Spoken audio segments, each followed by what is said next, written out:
বিসমিল্লাহি রহমানি রহিম। আসসালামু আলাইকুম ওয়া রাহমাতুল্লাহ। প্রিয় ভাই ও বোনেরা, সূরা কাহাফ হচ্ছে পবিত্র কোরআনের ১৮তম সূরা। এটি মক্কায় অবতীর্ণ হয়েছে এবং এর আয়াত সংখ্যা ১১০।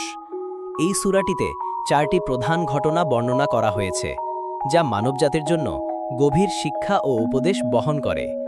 সূরা কাহাফের নামকরণ করা হয়েছে কাহাফ বা গুহা শব্দের ভিত্তিতে, কারণ এতে আসহাবে কাহাফ বা গুহাবাসীদের বিস্ময়কর ঘটনা তুলে ধরা হয়েছে।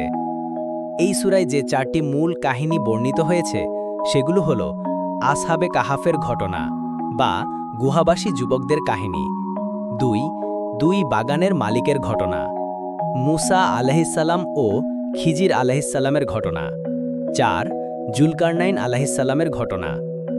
আজ আমরা শুনব আসহাবে কাহাফের এক বিস্ময়কর গল্প, যা বিশ্বাস, ধৈর্য এবং আল্লাহর অসীম কুদরতের এক জীবন্ত প্রমাণ।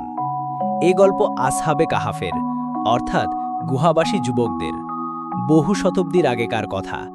এমন এক সময় যখন সত্যের আলো ম্লান হয়ে আসছিল আর মিথ্যার অন্ধকার ছেয়ে ফেলছিল চারপাশ।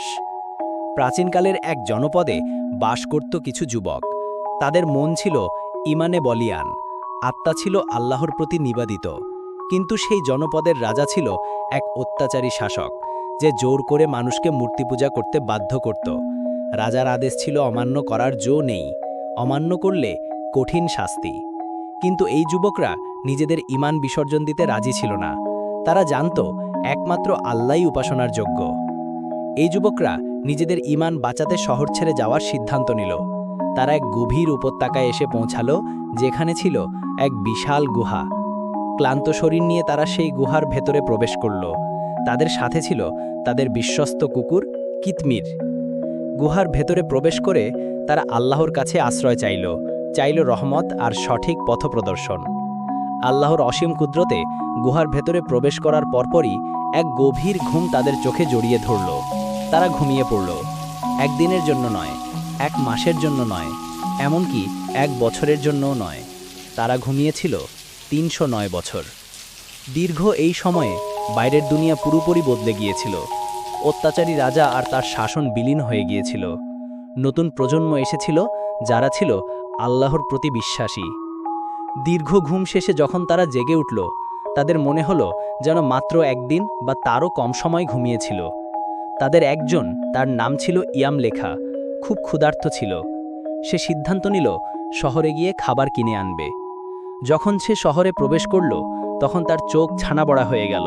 সবকিছু অচেনা, বাড়িঘর পাল্টে গেছে, রাস্তাঘাট ভিন্ন, আর তার হাতে থাকা মুদ্রাগুলো তো সেগুলো ছিল বহু পুরনো। এই সময়ের কেউ তা চিনত না। দোকানের লোকেরা ইয়ামলেখার হাতে সেই সেকেলে মুদ্রা দেখে অবাক হলো।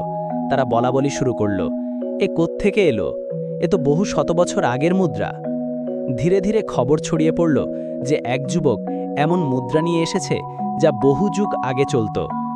একসময় মানুষজন বুঝতে পারল এরাই সেই গুহাবাসী যুবক, যাদের কথা তাদের পূর্বপুরুষেরা রূপকথা বলে আসছিল। শহরবাসী ছুটে এলো গুহার দিকে।